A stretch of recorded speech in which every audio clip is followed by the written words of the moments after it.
engines. This is the Women's Motorsports Network. From dirt track nights to the bright race lights, from the garage to victory lane. Women are rising, chasing the dream, with horsepower running through their veins. Women's Motorsports Network. Hear those engines roar. Stories of courage, speed, and heart, like you've never heard before. Fuel her future, fuel her dreams. Every lap we celebrate. Women's Motorsports Network. Let's hit the track. Let's hit the track. Women's Motorsports Network. Connecting and celebrating women in motorsports. One story at a time. Are you racing through life with no time to waste? Then you need Save the Girls, the pit crew your phone's been waiting for. These stylish touchscreen purses let you text, call, and snap pictures without ever taking your phone out. Whether you're at the track, in the stands, or running errands like it's race day, this purse keeps you in control. No more dropped phones or frantic digging under the seat. Visit SaveTheGirls.com and grab yours before the next green flag. Save the Girls, because real racers don't fumble their phones. This episode is sponsored by Snyder's Lawn Care and Property Maintenance. Businesses across Kalamazoo rely on their professional mowing, landscaping, and property maintenance services to keep their properties looking sharp with Snyder's Lawn Care and Property Maintenance. Reach out to Bob or Andrew at 269-775-1275. Again, that's 269-775-1275, or look them up at snyderslawncare.com. Hello, everyone. This is Melinda Russell with the Women's Motorsports Network podcast. And I have a family of beautiful ladies today, a mom and one of her daughters, and we're missing one, and she'll tell us about that and why. But I want to welcome Bobby Joe and Riley Jernigans for the show today. And guys, I follow you on Facebook. I've kind of watched, things that you're doing, but I'm going to let you do most of the talking today and let our listeners hear all about your racing stories. So Bobby Joe, why don't we start first and you tell us a little bit about yourself and your family. So obviously I'm the mom of the group, and I race with both of my daughters. My youngest is 17 and my oldest is 21. And we get to do this as a family and compete and kind of give each other a hard time. I also own my own business, and I'm the owner of Jernigan Racing as well. Okay. And do you have any pets? We have one dog, 3 cats, and a turtle. Oh, that's cool. I love turtles. That's cool. Yeah. Awesome. And so you own your own business and you own Jernigan Racing. And oh my gosh, you're a busy lady because you've got 2 girls that are keeping you hopping as well. So Riley, why don't you tell me a little bit about yourself as far as like maybe where you go to school, and are you homeschooled? Do you go to school? That kind of thing.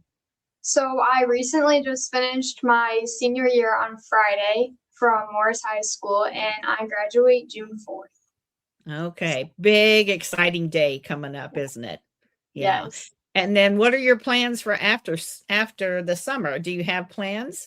Right now I'm just looking into occupational therapy through an online school, just looking at my options right now because I'm still unsure 100%. It's hard to make those choices. It really is. And, I hate to say this, I don't know anything about your school, but when my kids were going through that age, they didn't get a lot of structure and help from the high school. There was supposed to be a guidance counselor that wasn't really all that helpful. And so it's hard to make those decisions, isn't it? Yeah, for sure. It was also harder being at home most of my senior year due to my surgery. So I feel like it was hard trying to figure out what I wanted to do without being in that school environment for most of my senior year. Absolutely. Yeah. So Bobby Joe, why don't you start first and tell us, how did you get started in racing? So I got started in racing by watching my dad, who is a fellow racer when I was young. And then I'd always just kind of been a spectator. And then about 6 years ago, we were at the racetrack watching, and Ryan Cords at the time was winning everything in the sport compact division. And Kennedy made a comment, well, if he can do this, I can do this. And a bet started between her and her dad. And I think like within a month, we had her a car built and had her out on the track. And after her first season, she got into a really bad wreck and decided to step down. She's like, I need to take some time to just kind of get my head right, make sure my heart's still in this. So in the meantime, I was like, well, can I climb in your car and give it a whirl? And she's like, sure. And I did the first time, and I absolutely hated it. I come off the track and told my husband, we are the worst parents ever. I cannot believe we let our 14-year-old daughter do this. What were we thinking? And I was like, this isn't for me. We parked the car, and a couple weeks later, I don't know, something just changed. I said, let's give this one more try. And I tried one more time, and something just clicked for me. And from that moment on, I fell in love. So did you have a hard time the first time? You couldn't shift? What was it that when you get off the track, you're like, no, I hate this? I think initially it was just the overload of adrenaline. I just not knowing like how to process all of that. Not really understanding like all of the things that happen simultaneously while you're out on the track. It just was really overwhelming initially. And I just was like, nope, this isn't for me at all. So I don't know. Yeah. I'm not sure what clicked that second time I climbed in the car, but whatever it was, I'm glad it happened. And what kind of car was that you started in? I believe it was a Cobalt. Okay. All right. So a smaller car, a slower car, that's a good place to start, right? But Yes. Yeah, for sure. So that was 6 years ago. Now we've got a whole family of racers, right? Yes. Yeah. So Riley, what made you want to join and become a racer?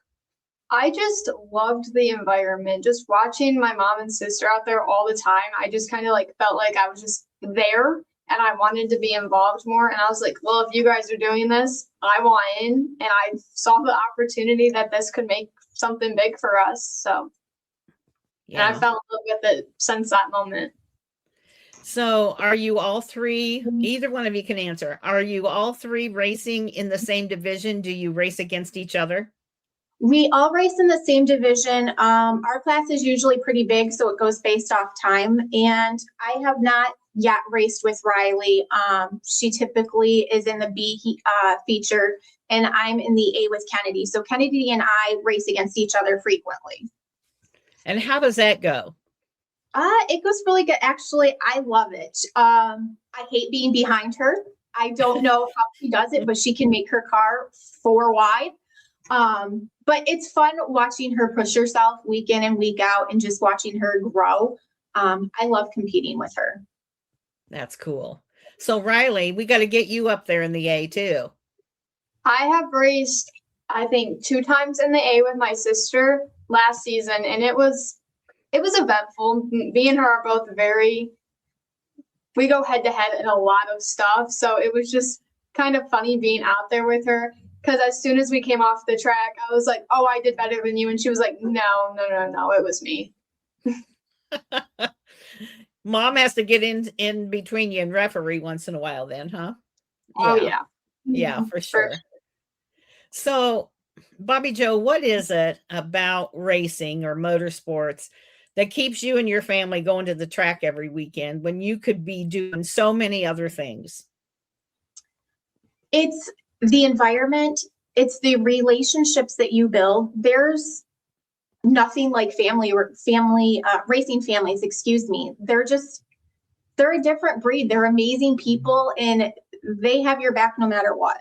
Mm-hmm. And I mean, you don't find that everywhere. So just the great people, the environment, it's fast paced, it's horsepower. It's just so much fun.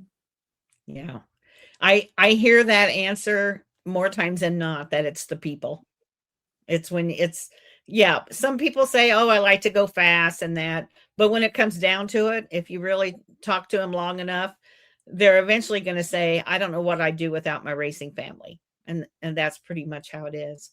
So where do you guys go typically to race? Do you have a home track? Do you travel? Tell me how that works. Owasso Speedway is our home track. We have traveled a little bit. We've been to Birch Run, Corrigan Oil, Auto City. But typically because of our schedule, we stick to Owasso. We did have hopes to travel this year, and then Riley's surgery unfortunately got moved up. So that kind of botched our travel plans for this season. Yeah. Do you want to share about that, Riley, or would you rather not? I can share about it. Okay. Because, here's the thing. Life kind of gives us curveballs and things don't always go like we want. Absolutely. And we have to learn, we have to learn how to deal with that and adversity and all that. I think it'd be good for you to share a little bit about that and how you deal with it. Honestly, it was unexpected hearing I needed surgery. The first time it was so overwhelming. I was like, I don't know how anybody can go through this. Like, it literally felt like a breaking point for me. And then my second one, I was like, okay, like I've been through this, I got it. And then my third one, which I just recently had, I think 3 weeks ago, yeah. It's just been kind of eye-opening. I kind of just want to push myself more and more. Like, the only thing I'm thinking about right now is just getting back into the seat. So I'm pushing myself as much as I'm allowed to be pushing myself right now and just hoping for the best. So do you want to share what kind of surgery, or would you rather not? Yeah. So from birth, Riley apparently had inappropriate amount of blood flowing to the knee. So a lot of the bone and cartilage had been deteriorating.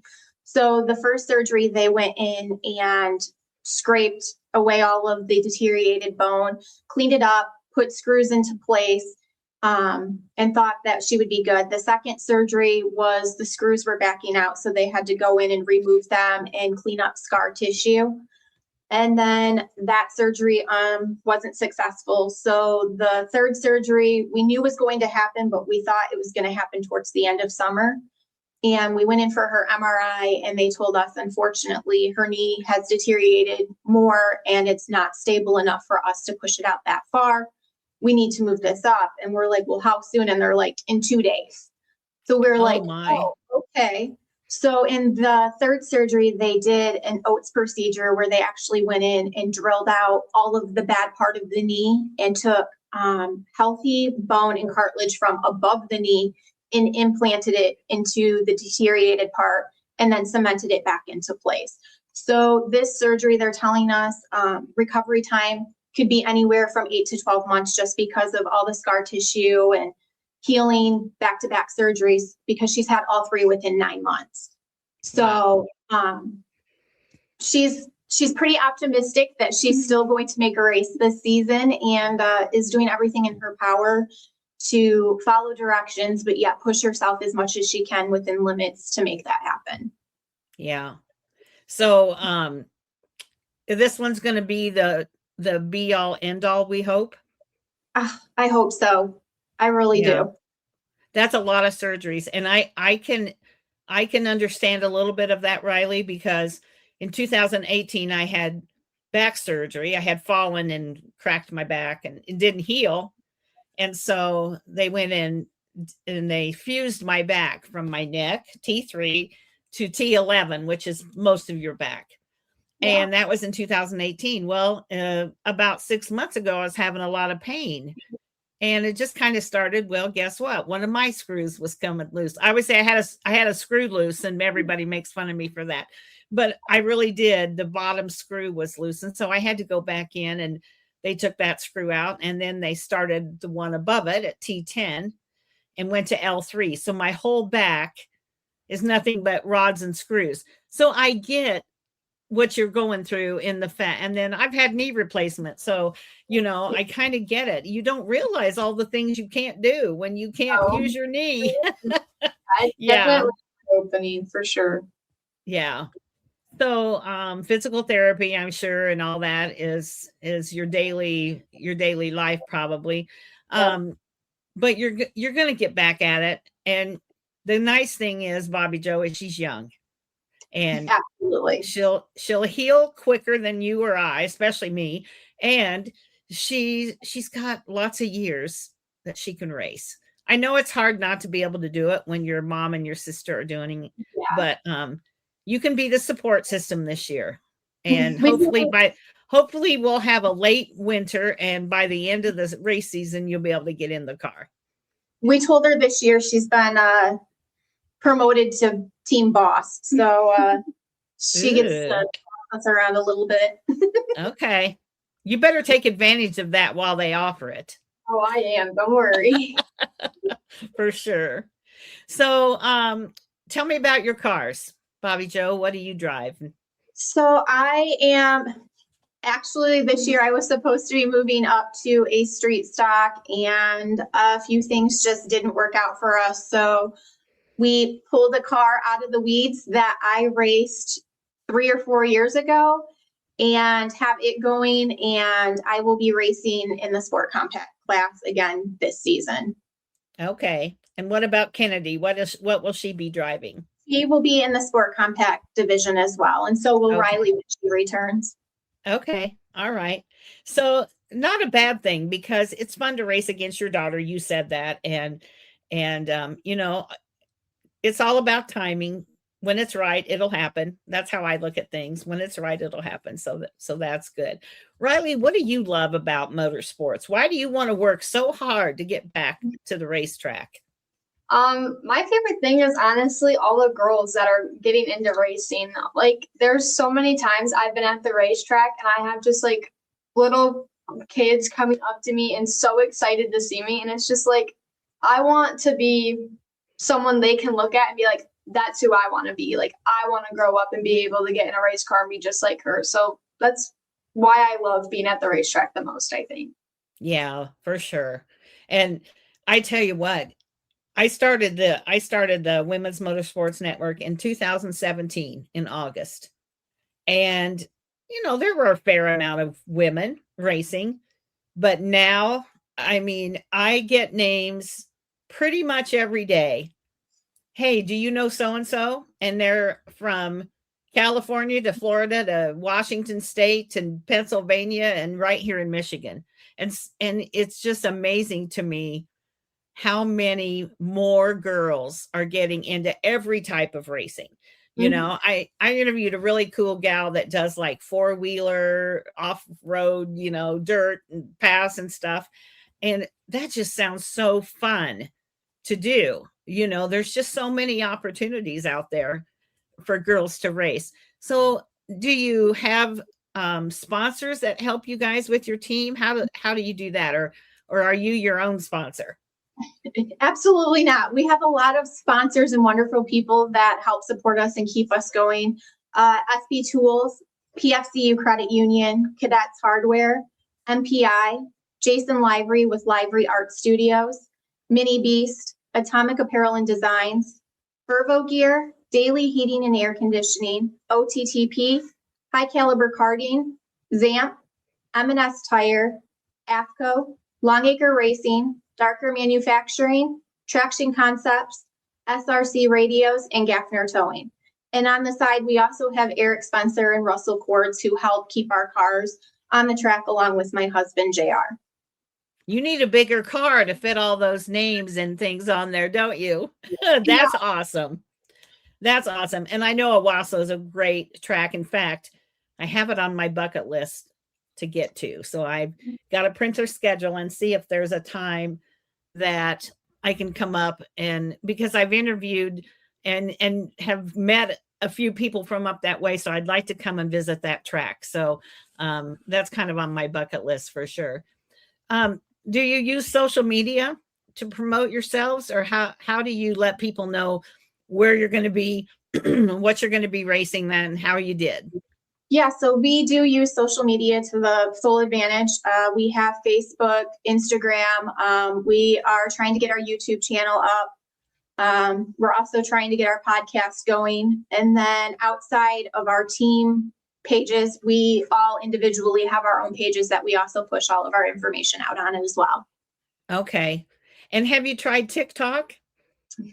We are on TikTok. I did forget Okay. TikTok. We are on All TikTok. right.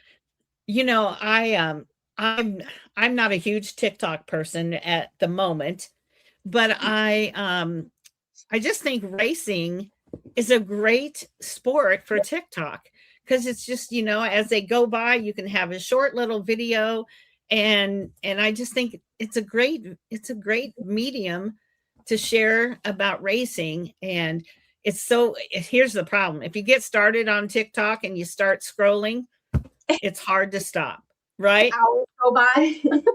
Hard to stop. Yeah.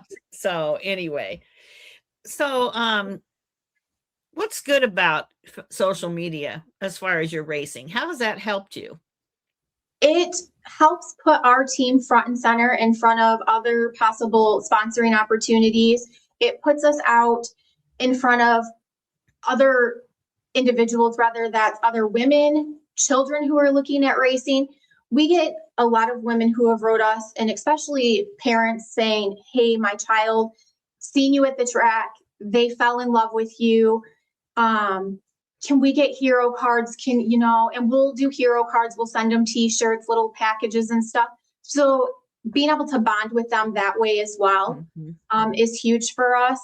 But we try to make sure that we leverage our social media as far as we can.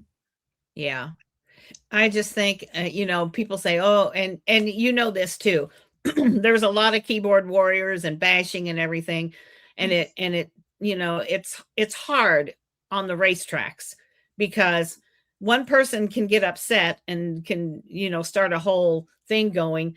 But those of us that don't appreciate those kind of keyboard warriors have to put out the positive, the good that's happening. Hey, myself and my daughters are racing at Owasso. Come out and watch us. Bring your family. Come into the pits and meet us, and let your kids sit in the car. All those things encourage people to come and support not only the track, but your racing as well, because they want to come and see that family of women that's racing, and that's not normal. Let's face it. That's you're unique in that you've got 3 ladies in your family and you're racing against each other. A lot of times it's the dad and the daughter, right? And so yeah. I love knowing that it's the mom and the daughters in this case for sure. Yeah. So Bobby Joe, how do you manage? Okay, you said you own your own business. You've got a 21-year-old, a 17-year-old, and you are the boss. Well, for a little while, she's the boss, but you were the boss of the race team. And then I'm sure you still have to go to the grocery store and do laundry and clean and all those things. How do you manage all that? And I throw a full-time job in there on top of it all. A full-time job. Oh my gosh. I'm very busy. Don't sleep much, but I have a great support system between the girls and my husband, and somehow we just make it work. They always have my back, and we're willing to shift stuff when I need to pass it off. But for the most part, I don't know, we just make it work. It's a priority for us. So we do whatever we have to do. Yeah.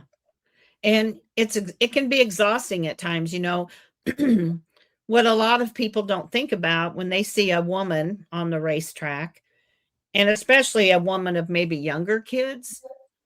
For her to race, she not only has to balance all those things that you just mentioned, but also how to get her, she's got to pack a bag for her kids. Who's going to watch her kids? What's she going to do? And all those things, because there's a lot of women who have little kids. And, 6 years ago, your girls probably didn't sit in the stands by themselves. No.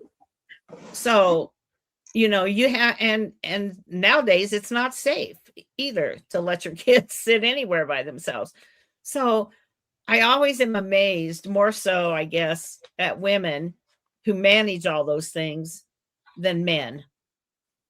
I don't try to knock the men, but they don't do all the things that the women do. But if you have a good support system, it makes it so much easier. And you said your husband's a good help, and I know he works on your car. So what is his role in your race team? So He is our engineer for the cars. He's coming up with all of the setups. He's, making sure the cars are running and up top performance. He also helps us with our social media. He's helping us with prepare our marketing decks and helping us get that pushed out to potential sponsors. So we don't really have certain tasks that are assigned to just one person. We're really all hands on deck throughout the entire family. And wherever we see something that needs done or gaps aren't being filled, we all just jump in and do it. Yeah. That's the best way. Everybody kind of knows what's going on, and they can make suggestions. Hey, we should try this or we should do that. And that's always helpful too, as well. Yeah. I love that the husbands are helping. And then you said you had another guy that was helping. And so he has to be super proud of his women.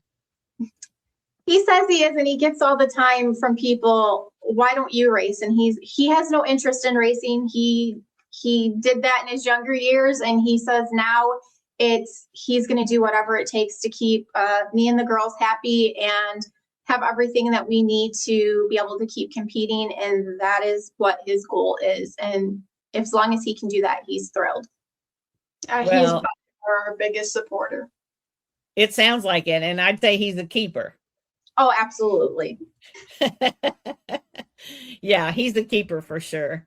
So tell me a little bit about Owasso for people who maybe haven't ever been there.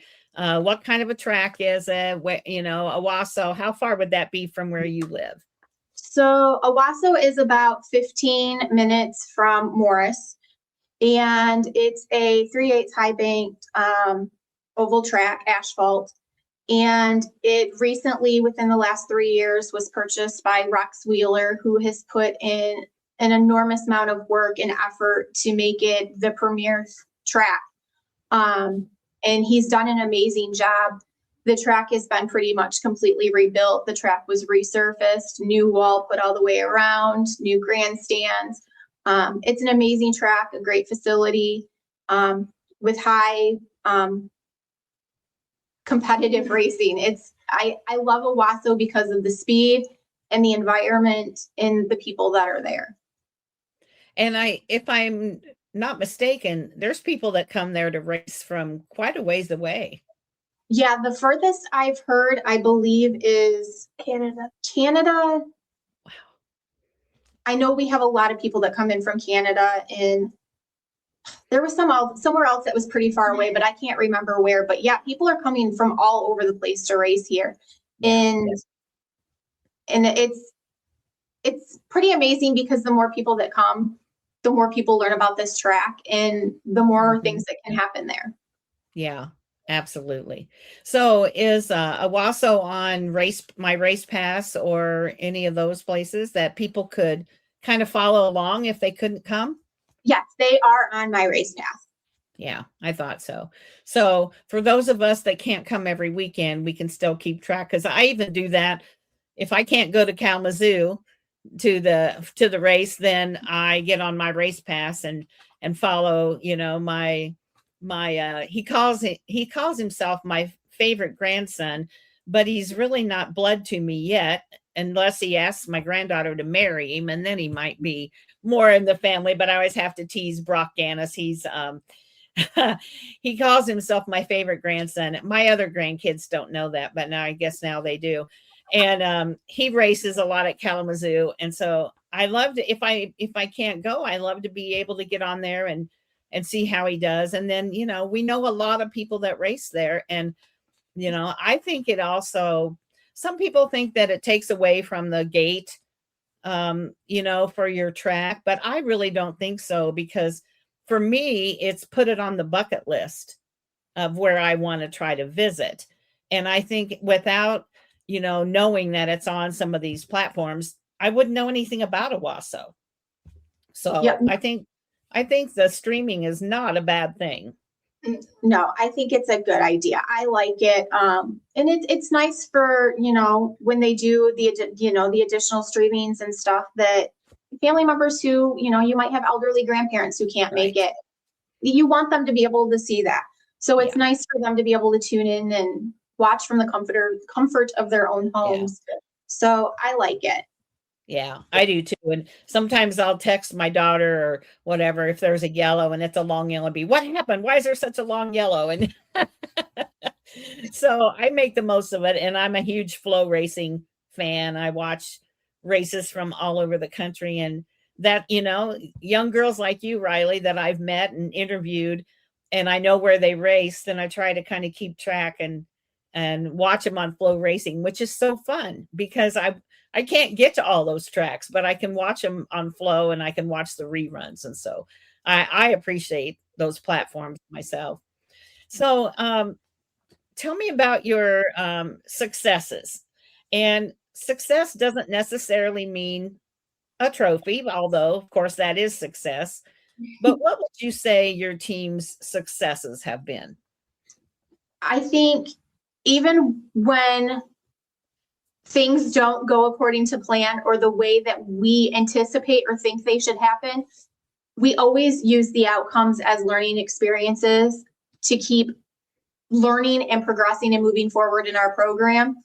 Outside of that, I think our successes have been, personally for me, any track that I've ever traveled to race at, I've won the first time I've been there. After being told, oh, well, you only race a WA, so you can't race anywhere else. Going to these other tracks and proving, no, I can, was huge for me. Riley, last year, she got Rookie of the Year. Kennedy, she's winning heat races. She's improving every year. She overcame her really bad accident and was able to get back in the car. Those are all successes for us. Yeah. And every year we get better and better and better, and we're building more relationships and partnerships. And we're just at the beginning. There's so much more that, we want to do, and we're at the bottom still, but we're working our way up. Yeah, absolutely. And Riley, you're going to be successful as soon as you get that knee recovered, and you're going to have success back on the track as well, because it just takes time, and you want to make sure, one, your knee is completely healed before you push yourself to get out there. That's the grandma in me talking to you. And get yourself healed. Racing's not going anywhere. It's going to be there. You boss your mom and your sister all you want this season, because next year when you're racing, that's going to be over. They're not going to let that happen. So you enjoy your summer for sure. And I hope, ladies, you have a lot of success. Tell Kennedy we missed her today, and we'd love to have her on at some point if she wants to. And I sure hope I can get up there to watch you guys. That would be so fun. Thank you so much. If you happen to come out, send me a message and let me know, and we'll come find you and say hi. Oh, I will for sure. I'll find you. No problem. Anything that we haven't talked about that you want to make sure you share with my listeners? For the women out there and the kids who might be tuning in, don't think that there's not a spot in this sport for you, because there is. Put your foot in, make your name known, claim your space, and give it everything you got, because you have every right to be here, and we want you here. Yeah. So don't give up. Keep pushing.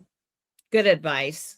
Yeah. The thing that I've noticed that has improved a lot, and I won't say everywhere, but overall, the women have become really accepted at the racetracks. It's so much more common now for there to be 1, 2, 3 women in a class racing against the guys. And hopefully, at your track, it's the same, but I hear more and more that they just treat me like everybody else. And that's what I want to hear. Yeah, no, it has gotten like that more recently over the past couple of years. When I first started competing out of the gate, I was competing with the guys, I was getting fast qualifier, I was winning. That ruffled a few feathers initially, and I would hear comments like, oh, I thought I could just beat and bang on her, and because she's a woman, I would scare her, intimidate her, and she'd get out of my way and move to the back. And as long as I held my ground and I didn't let them push me around, I think, one, it showed that I demanded respect. I was showing that I was staying here whether you wanted me to or not. But over the course of time, I mean, I have been accepted by pretty much all of the racing community that we race with. And I feel like my girls have been accepted as well. And I do agree with you. I think across the board, for the most part, it has gotten better. I still think there's room for some improvement and some more educating and stuff like that. Yeah. But I think it's getting better and it's moving in the right direction. Absolutely. I agree 100% with you on that. So ladies, thank you for being on tonight. I really appreciate getting you to talk one-on-one instead of just reading about you on social media. So this is great. I definitely will let you know when I make my trip to Owasso, because that's on the bucket list. And so I'm hoping the gas prices come down so that, gosh, putting gas in the race car and going to the track and all that, it's hard. It's hard for race families to do all that the way things are. So we've got to keep praying that things get figured out and that we get those gas prices down for all of us. And so I'll be watching on my race pass, and know that you've got somebody cheering for you here in Kalamazoo. Thank you so much. Oh, you're welcome.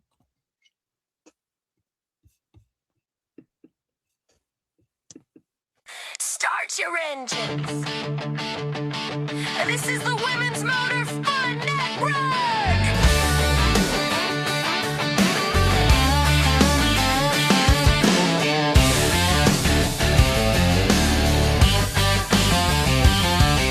From dirt track nights to the bright race lights, from the garage to victory lane. Women are rising, chasing the dream, with horsepower running through their veins. Women's Motorsports Network, hear those engines roar. Stories of courage, speed, and heart like you've never heard before. Fuel her future, fuel her dreams. Every lap we celebrate. Women's Motorsports Network.